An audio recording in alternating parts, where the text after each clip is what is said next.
आपली संस्कृती, आपले संस्कार सदा राहू दे आपल्या सोबत. भारताच्या महान ग्रंथांचे आणि काव्यांचे संपूर्ण संकलन. सबस्क्राईब करा तिलक.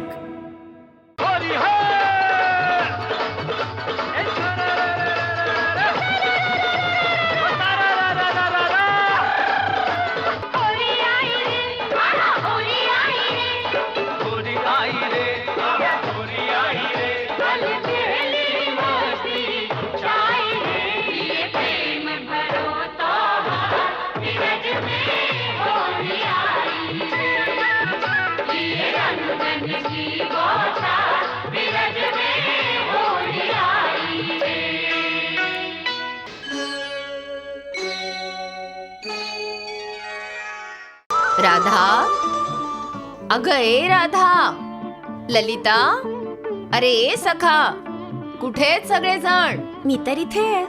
अरे कुठे हरवल्या होत्या सगळ्या जणी? कुठे नाही काकू, आम्ही तर घाटावर बसून यमुनेचा प्रवाह बघत होतो.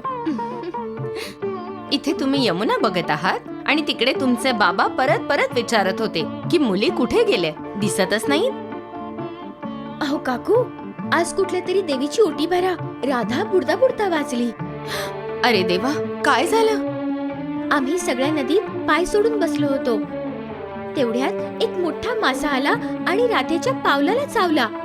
राधा घाबरून उठली तर तिचा पायच घसरला. अरे देवा, ही तर यमुनेत पडली असती, पण तेवढ्यात गोकुळातील एक गवळी आला.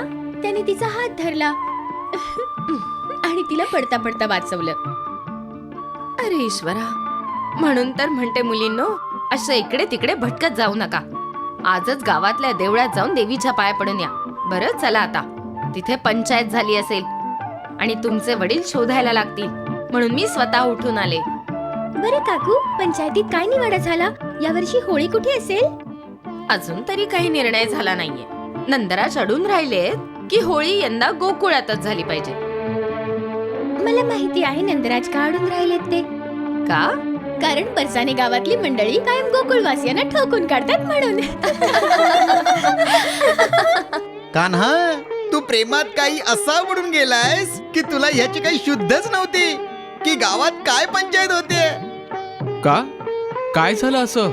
बरसाण्यातले गावकरी आणि गोकुळवासी यांच्यात काही निर्णय होत नाहीये की होळी कुठे करायची. दोघेही आपल्या मतांवर अडून बसलेले आहेत. हो का? मग ठीक आहे, आताच निर्णय होऊन जाऊ दे. चल. हो, चल. नाही नाही, खरंच खरंच. ते तर राहिलंच. नाही, हे मान्य करावंच लागेल आपल्याला. अरे म्हणजे काय? नंदलाल, आपण तुमचं म्हणणं मानूया. यावेळी होळी गोकुळातच होईल. म्हणजे तुम्ही आमच्या म्हणण्याचा मान राखला. आम्ही तुमचे आभार कसे मानू? अरे, आम्ही सगळे गोकुळवासी तुमचे आभार मानतो. बघा, आम्ही याच्या आधीच निर्णय झाला तर. आता तर आनंदी आनंद आहे. आता सगळ्यांना गोकुळात यावेच लागेल. अरे बाबा, तुम्ही बरसाण्याच्या गावकऱ्यांना घाबरता म्हणून तर हा निर्णय झाला. ही गोष्ट मात्र खरी आहे बाबा. आम्हाला बरसाण्याच्या गवळींची खरोखरच खूप भीती वाटते. काका, तुम्ही काळजी करू नका. बरसाण्याच्या गवळणी तर यांच्या घरात घुसून सुद्धा यांना हाणून काढू शकतील. हो हो, बघून घेऊ आम्ही सुद्धा बरसाण्याच्या गवळणींना. आणि आम्हाला तर त्यांच्याकडून मार खाऊन आनंदच होईल.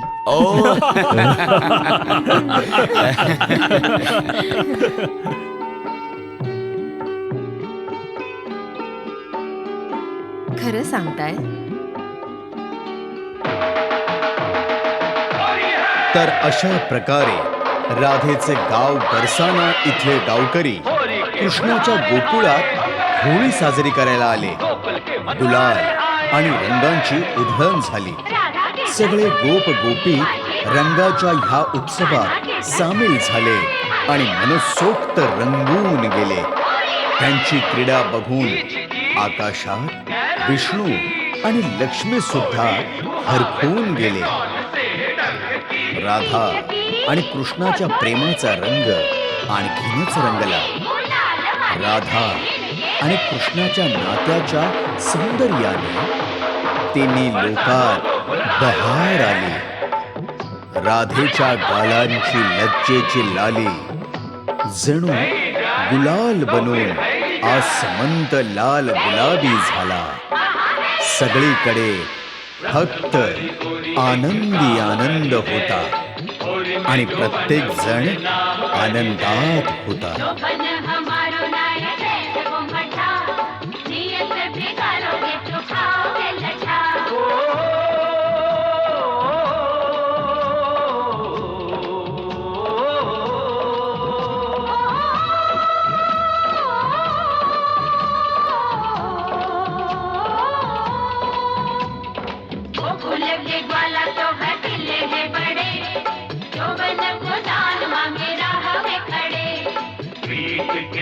हम प्यार मांगेरी, मांगे नहीं दान अधिकार मांगेरी.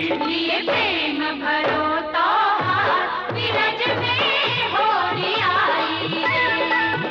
ये रंगन की बौछार विरज में होरी आई रे.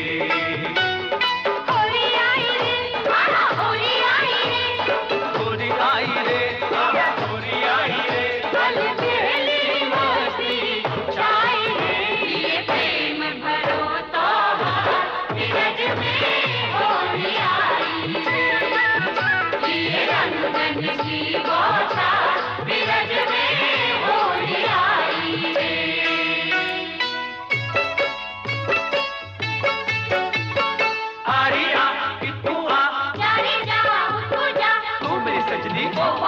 मैं तेरा साजन. अच्छा, सोबत को चंदन.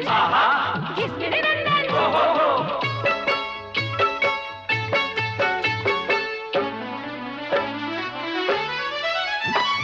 देखती रह गई सखी सहेली, सखी सहेली. कान्हा ने राधा खेली अकेली, खेली अकेली. बोलो तुम पर का रंग डाले, राधे तुम पर का रंग डाले. तुम पहले ही रंग रंगीली. प्रेम को डालो रंग, प्रेम को डालो रंग जो जग को देना दिखाई रे. ये प्रेम भरो तो विरज में होरी आई. ये रंगन की बौछार विरज में होरी आई रे.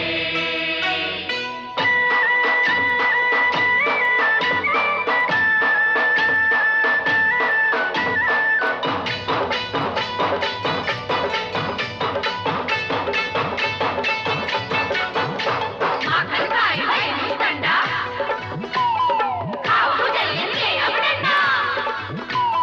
डंडा लगे रसीले गन्ना, मुक्ते बरसे हीरा पन्ना. आएंगे हम याद, आएंगे हम याद चलेगी जब पुरवाई रे. ये प्रेम भरो तो विरज में होरी आई रे. ये रंगन की बौछार विरज में होरी आई रे. छानो रे भांग जगाचा छानो रे. मानो रे कहूँ की मत मानो रे.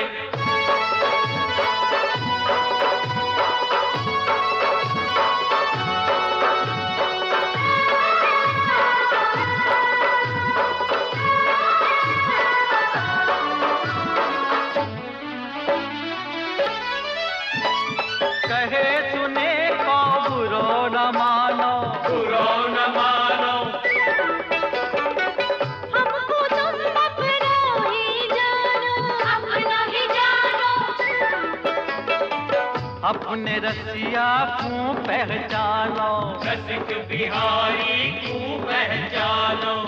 हमरो नातो बहुत पुरानो, हमरो नातो बहुत पुरानो. होरी के मिस हो, होरी के मिस जिस कर ले हम ते प्रेम सगाई रे होरी आई रे होरी आई रे सरे सनी सारे मारे मारे पिचकारी मारे मारे रिवर सरे माँ पानी पानी लाज हो गई पानी पानी चूड़ियाँ करके अरे करकंदे बहिया मुड़ गई हम मुरकंदे चूनर करके सरकंदे छतिया करके अरे सरकंदे सब सखियन की उगत बन चुकी हट गई साड़ी खटी बन चुकी प्यार है चुकोरार घन चुकी मनमानी की मौज बन चुकी कोचा माँ कोचा कोचा माँ कोचा भेद नहीं भरे दिखाई रे ये प्रेम भरो तो हाथ धीरज से होरी आई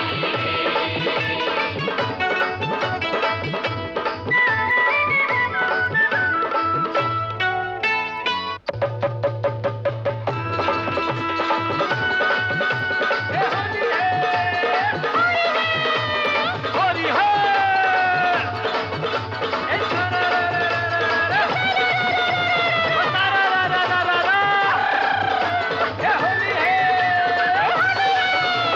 होरी है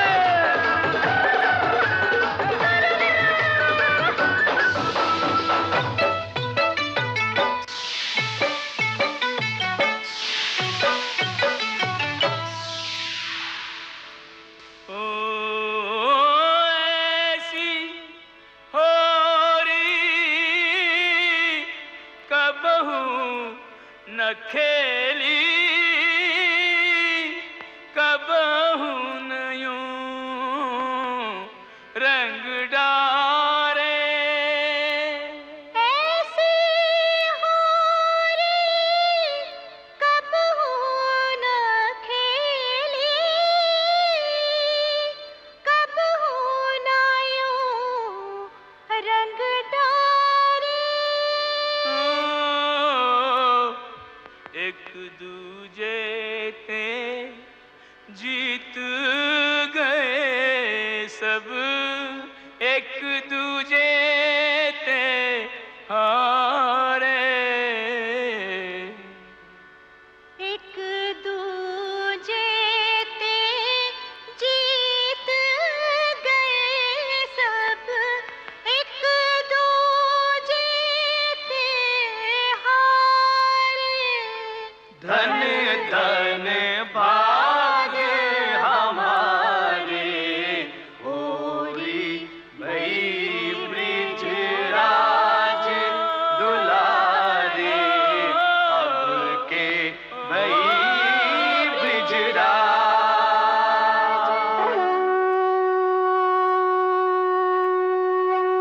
अरे मजा तर आलीच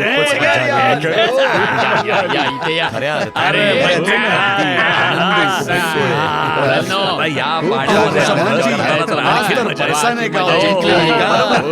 आमच्या मालकांनी तर आज हार मानली. खरं तर हे आहे की विजय बरसाने गावाचाच झाला आहे.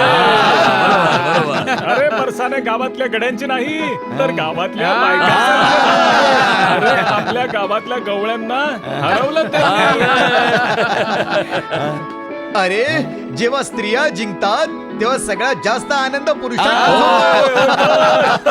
बरोबर यात काही शंकाच नाही. अरे काय करताय हे हाच आनंद आला ना आज तर खूपच आनंद मिळाला. जिथे स्नेह असतो तिथेच आनंद मिळतो. हे तर खरंच आहे अरे राधा कुठे दिसली नाही? गावातल्या सगळ्या लेकी बाळी दुसऱ्या घाटांवर आंघोळ करत असते. राधाही त्यांच्या बरोबरच असे. या मुलींना आपल्या बरोबर थांबायला आवडतच नाही. अरे हो ना ताई, हेच तर वय असतं जेव्हा मैत्रिणींचं महत्व जास्त असतं. या वयात सख्या अगदी जीवापाड जवळच्या असतात.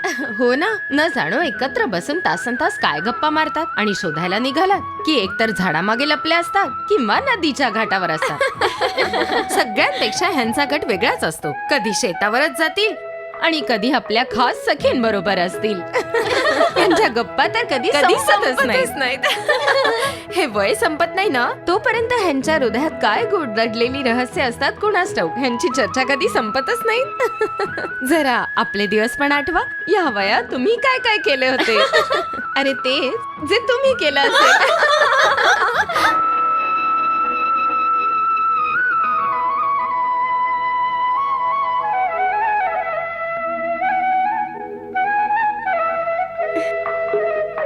घे, इथपर्यंत तर आम्ही तुला घेऊन आलो. इथून पुढे तूच जा. तुझा कान्हा बासरी वाजवत इथे तुझी वाट बघतो आहे.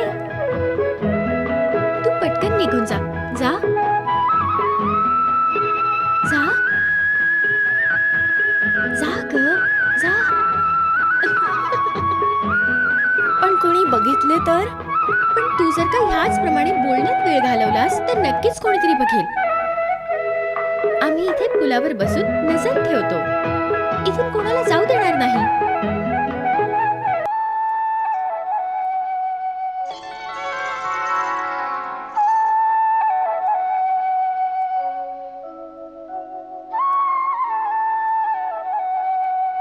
कापऱ्या पावलाने, धडधडत्या हृदयाने आणि लज्जित नयनांनी राधा कृष्णाला भेटायला निघाली.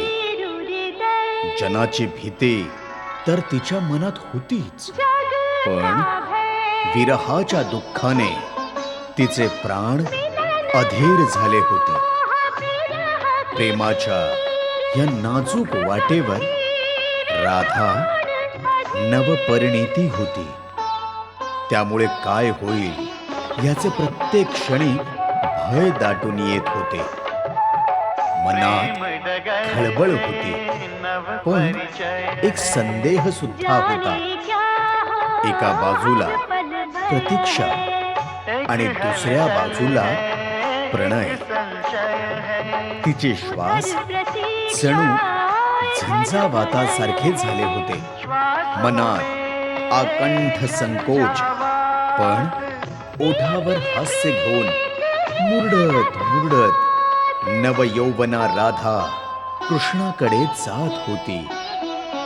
कृष्णाच्या नजरेत कधी आग्रह तर कधी अनुनय होता. राधेचे बाहू धरून कृष्ण तिला कुंजवनात घेऊन गेला.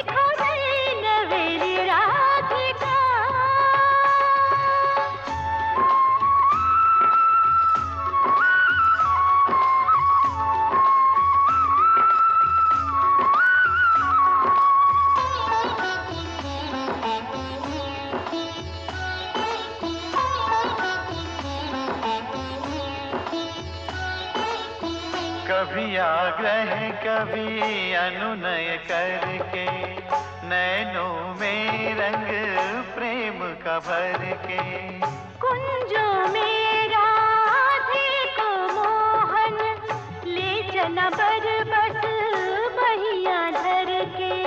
प्रथम स्पर्श का मधु आवास प्राणों में भरे नव उल्लास.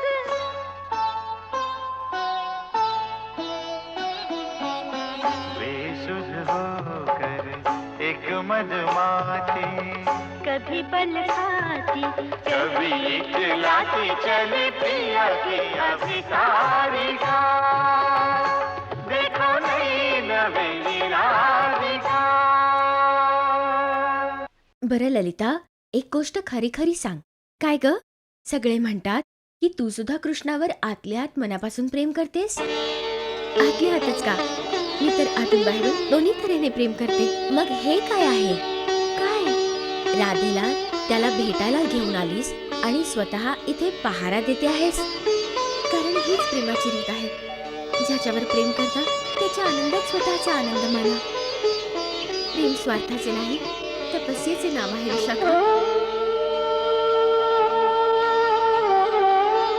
तू धन्य आहेस ललिता. माझ्या दृष्टीने तुझे स्थान राधेपेक्षा सुद्धा वरचे आहे. शी, राधेबद्दल असं बोलू नकोस.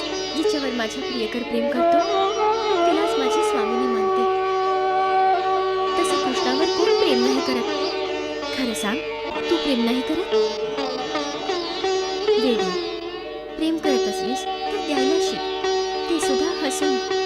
हसून. समजी ना? ललिता, विशाखा, इथे बसून काय करताय? सख्याची वाट बघतो आहोत. आम्ही यमुनेवर न्हायला जातोय. हो का?